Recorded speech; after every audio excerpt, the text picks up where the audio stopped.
Hi Ujjawari, very warm welcome to the channel Shipra Mishra. This is Shipra Mishra and I hope you guys are doing fine. तो आज के इस video के अंदर मैं आपके साथ डिस्कस करने वाली हूँ कि कैसे आप शॉर्ट आंसर और लॉन्ग आंसर टाइप क्वेश्चंस को आंसर करते हो और कैसे आप इंट्रोडक्शन, डिटेल, कंक्लूजन में अपने आंसर को डिवाइड कर सकते हो एंड नॉट ओनली दैट आप इसको कैसे प्रेजेंट कर सकते हो। तो आज का ये वीडियो बहुत इंपॉर्टेंट होने वाला है, एकदम लास्ट तक जरूर देखना। यार सबसे पहले बात आती है इंट्रोडक्शन की, तो you should always introduce your answers by relating it to your question. जो भी क्वेश्चन आप कर रहे हो, जिसको आप आंसर कर रहे हो, मेक श्योर कि आप जब आंसर शुरू करो तो आपका इंट्रोडक्शन कहीं ना कहीं उससे रिलेटेड हो। अच्छा, इसके साथ में आपके पास एक अच्छा ऑप्शन ये भी है that you can start with chapters detail. Chapter की कोई डिटेल से भी आप शुरू कर सकते हो। For example, according to the chapter, according to the poem, according to the play, या in the chapter, in the poem, in the play, या चैप्टर, प्ले और पोएम, एंड देन आगे आप उसको अपने हिसाब से फॉर्म कर सकते हो। मतलब जो आइडियल वे होता है किसी आंसर को शुरू करने का, वो कुछ इस तरीके से दिख सकता है। The chapter, for example the last lesson, तो the chapter last lesson written by Alphonse Daudet. अब आगे आप बता सकते हो speaks about, throws light on, pinpoints the theme of, gives the message, talks about, and then उसके बाद में आप थीम या सब थीम डिस्कस कर सकते हो। इफ यू थिंक कि ये बहुत ही ज्यादा थीम बेस्ड क्वेश्चन है तो आप मेन थीम डिस्कस कर सकते हो। अगर आपको ऐसा लगता है कि यार इसमें मेरे को सब थीम जो है वो मेंशन करना चाहिए because it is related to a certain part of the chapter, तो आप सब थीम वहां पे डिस्कस कर सकते हो।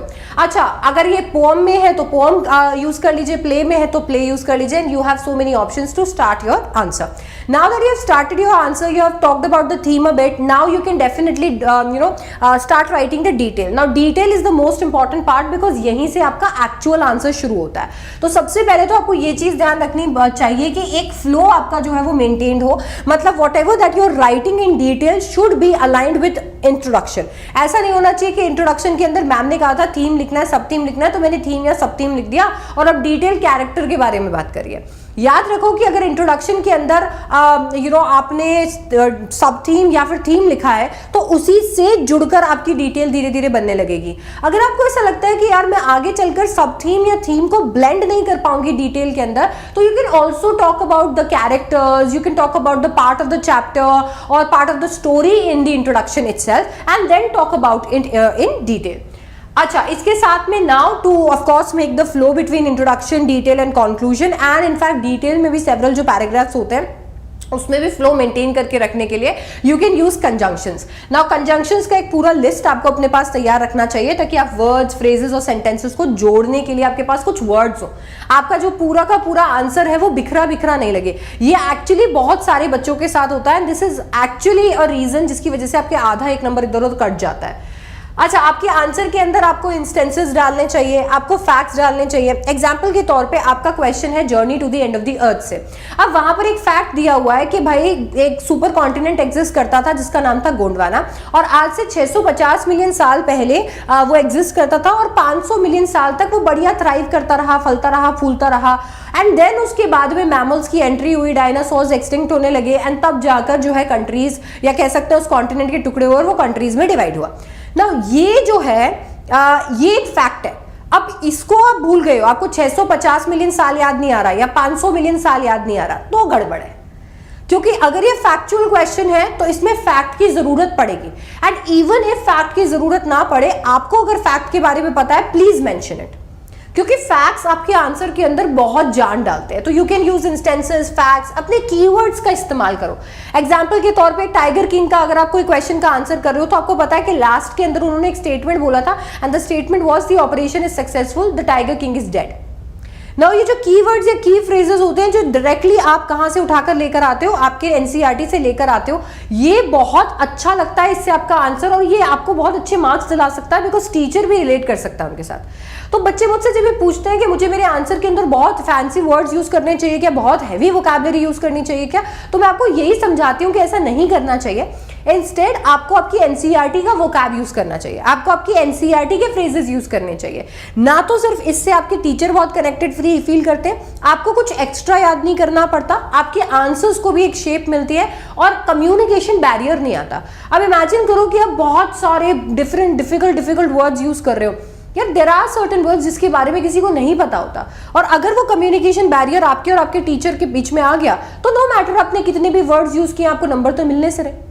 इसी वजह से आपको कीवर्ड्स या फ्रेजेस यूज करने चाहिए जो आपके एनसीईआरटी के अंदर गिवन है। आप स्टेटमेंट्स भी यूज कर सकते हो। अगर कोई एक ऐसी स्टेटमेंट है किसी चैप्टर में किसी कैरेक्टर ने कही है जो आपको लगता है कि बहुत इंपॉर्टेंट है, या आपको ऐसा लगता है कि यार ये तो मैं आंसर में जरूर यूज करूंगा, तो उन स्टेटमेंट्स को आप अपने पास लिख कर रख लो एंड मेक श्योर कि आप उन स्टेटमेंट्स को यूज करो।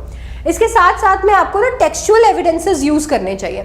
यार एक चीज जो मैंने अपने एमए के टाइम पे सीखी थी, जब मैं इंग्लिश के अंदर मास्टर्स कर रही थी, तो मैंने एक चीज सीखी, मेरे फर्स्ट पेपर में मैंने ये सीख लिया था कि जब आप आंसर लिखने लगते हो, जब you try to show your interpretations, you try to cite examples, you try to make the other person understand कि मैं इस चीज से ये सीखा, ठीक है, अच्छी बात है।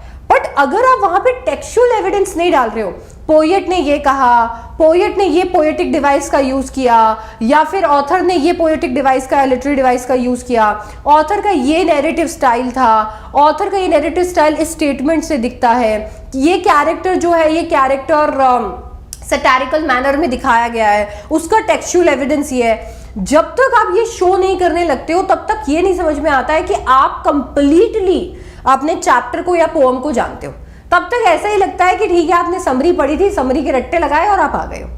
तो textual evidence can be a game changer for so many of you जिन्होंने एकदम स्टार्टिंग से एनसीईआरटी पढ़ी है।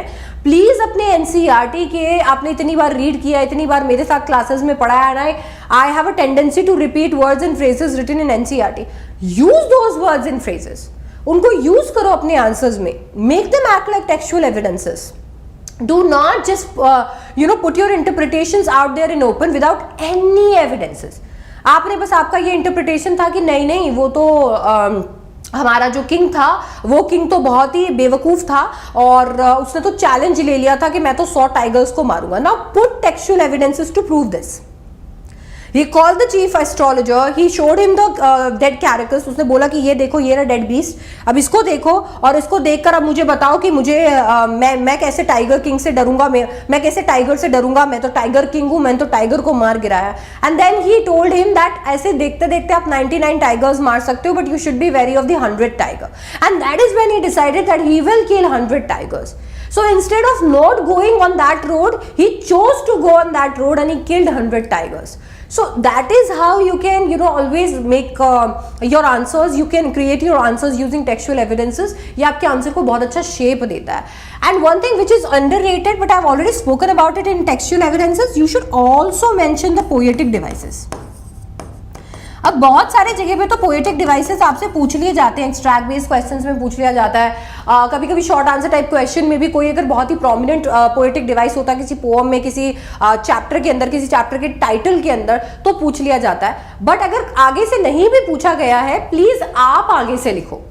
आपको पता है कि रैट ट्रैप के टाइटल के अंदर मेटाफर का इस्तेमाल हुआ है, please go ahead and tell. आपको पता चल गया है, आपने मुझसे सुना है, मैंने आपको पढ़ाया है, पर जब तक वो आंसर शीट में नहीं लिखा हुआ होगा टीचर को पता थोड़ी चलेगा, सपने थोड़ी आएंगे। आप तो जो वहां लिखोगे उसी के नंबर मिलेंगे ना, इस बात के नंबर थोड़ी मिलेंगे कि आपने मैम का इतना बड़ा बड़ा लेक्चर देखा, उसमें इतना कुछ सीखा, लो भाई नंबर, है ना।